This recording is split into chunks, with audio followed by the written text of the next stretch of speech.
Woo! Welcome back. I did end up taking a rest day yesterday, which I think was much needed. So that was nice. So didn't really like formally exercise at all yesterday. And we're back. We're at a trail by the lake here in town. I wanted to get, oh my goodness, there's a lot of ducks flying up there right now. Woo! It's a good like 30 ducks right there. Anyways, so we have 14 miles right now. It is evening. It's currently like sunset, as you can see, which is very beautiful. I don't know if, oh yeah, that's nice. That is nice.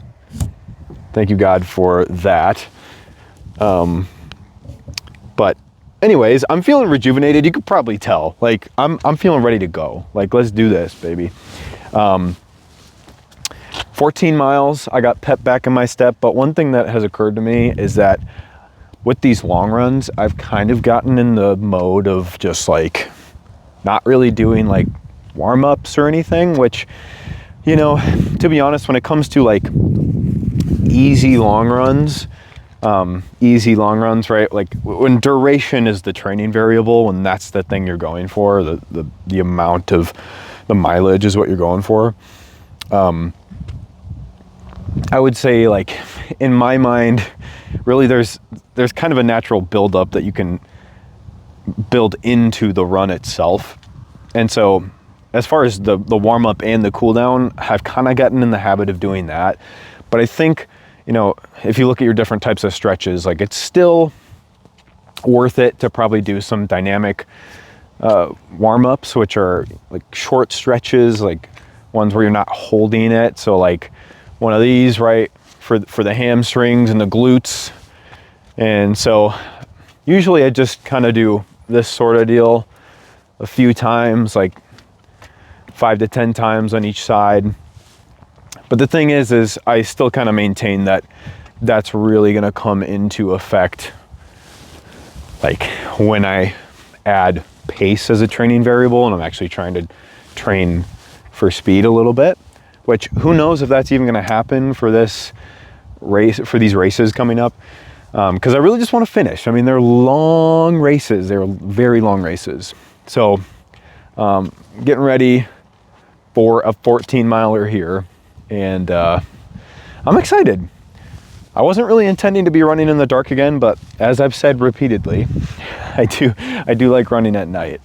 So we're going to get it going here. I'm gonna get my headlamp on once it gets dark, but it's a beautiful night. I think it's like 50 degrees right now, maybe a little bit less as the sun goes down. But I'm ready. I'm ready to do this. Here we go. I'll see you there. I'm gonna run a little bit with the camera actually while there's still a little bit of light and talk a little bit more. I like talking, whatever, man. Sorry if you're listening, I guess. No, thank you for listening. But I'll talk as long as you want me to, as people know. So let's get this underway. Man, I cannot get over that sunset. That's nice right there. All right, let's get going. I'm gonna kind of build up here. So, you know, really with all of these runs, I've really been going by feel. I mean, that's kind of the name of the game right now. As I've done classically and kind of learned that it's best to do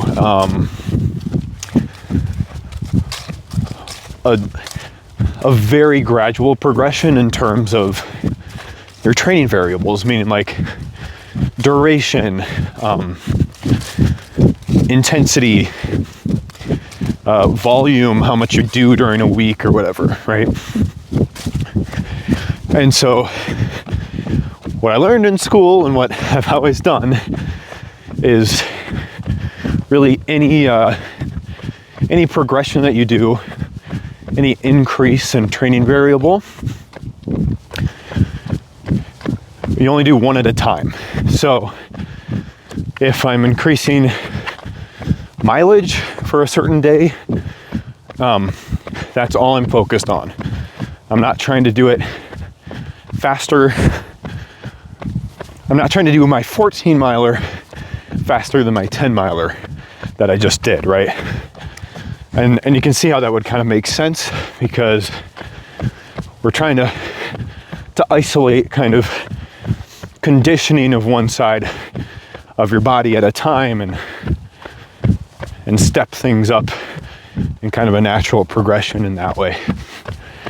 So with that being said, really, I think I alluded to, like, my intention has been to, ooh, there's a skunk over here somewhere. Oh no. All right, hopefully I don't run into it. I feel like I'm running straight towards the smell, so that should be good. Anyways, where was I? Yes, so a lot of my training is mainly trails, asphalt trails, roads, what you would call road running, even though I don't really run on roads that much. So with that being said, there's going to be a large focus in this training cycle of getting on trail terrain. So getting on hiking trails and things of that sort, getting on single tracks, because really we need to start getting the legs used to that style of sensory input, that style of wear and tear. Asphalt running is very smooth all the way through. Yeah, it's not as soft on your skeletal tissue and your muscular tissue, but in a way it kind of is, because you're not getting a whole lot of variability in the terrain under you. So that's really going to be a main focus for us in this, and I'm looking forward to it. But tying that back into the conversation from just a little bit ago when I started this whole rant, I don't necessarily want to just add that in straight away. You know, if I'm used to however many miles on asphalt, I don't necessarily just want to jump straight into 14 miles on trails, right? And I'm running on grass right now, but I wouldn't consider this trail running.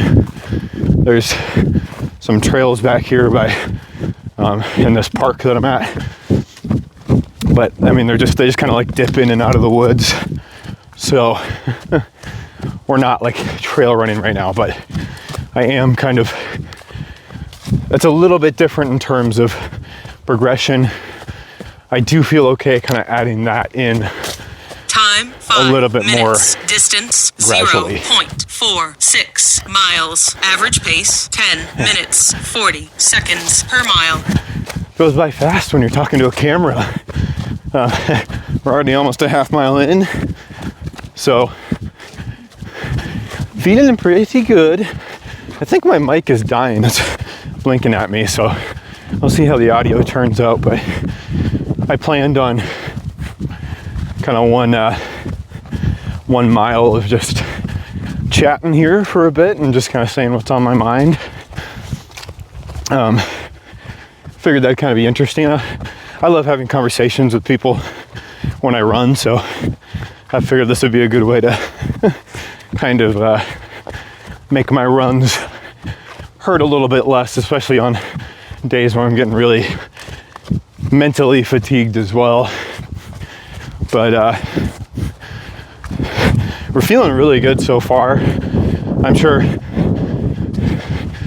10 miles in is going to be a slightly different conversation, but I'm not too worried about that, to be honest.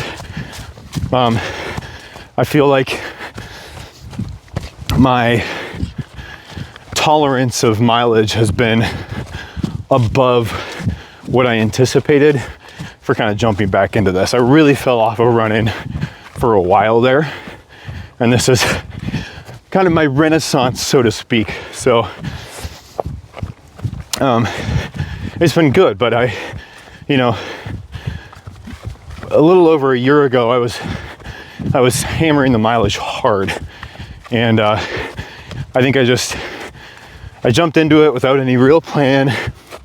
I was doing just like 10 milers, just like kind of off the cuff and just going for it. This time I have a plan. I'm watching and listening to ultra running content and really trying to take it in and listen to the body for real. So, I mean, if we're starting to struggle, like we'll take a break and jump back in to the plan when I feel it's appropriate. But otherwise, like I've kind of learned my lesson that it's not worth sacrificing kind of your well-being and your mood, right? So like with that being said, I think, that's kind of the plan nowadays, is to just really listen, and trial and error this stuff out in a way where we're journaling and like keeping track of how I feel each day, because that will allow me to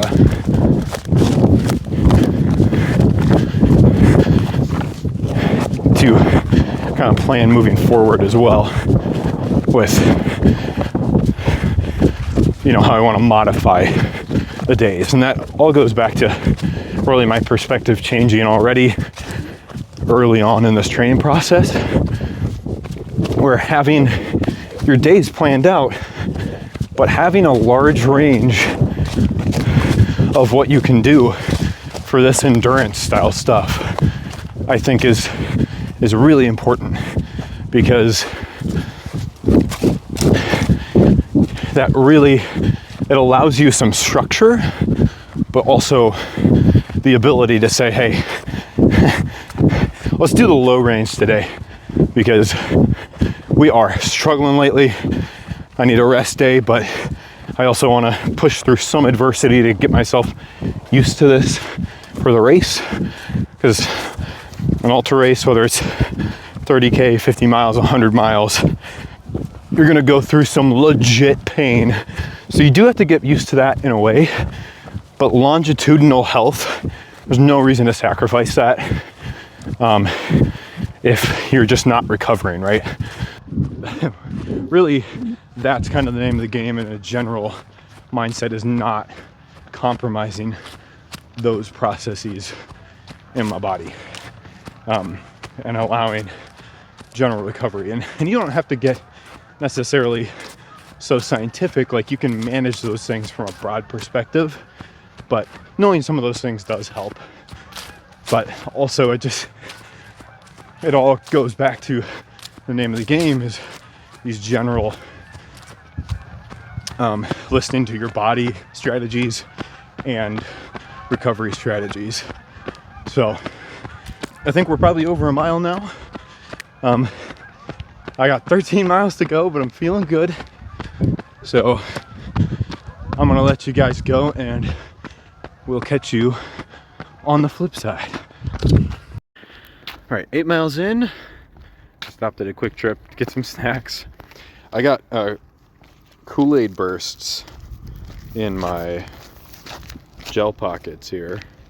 Remember these from when you were like 8? Let's see if I can get. Remember these? Look at that. And then I have a beef stick and some cheese. I'm gonna put that down the hatch. Just try to stay on top of things. I'm feeling decent overall. I definitely started feeling not as good around, like, I want to say like mile 5. So I'm just gonna try to put some energy back in my body. I'm gonna walk for a bit and keep going.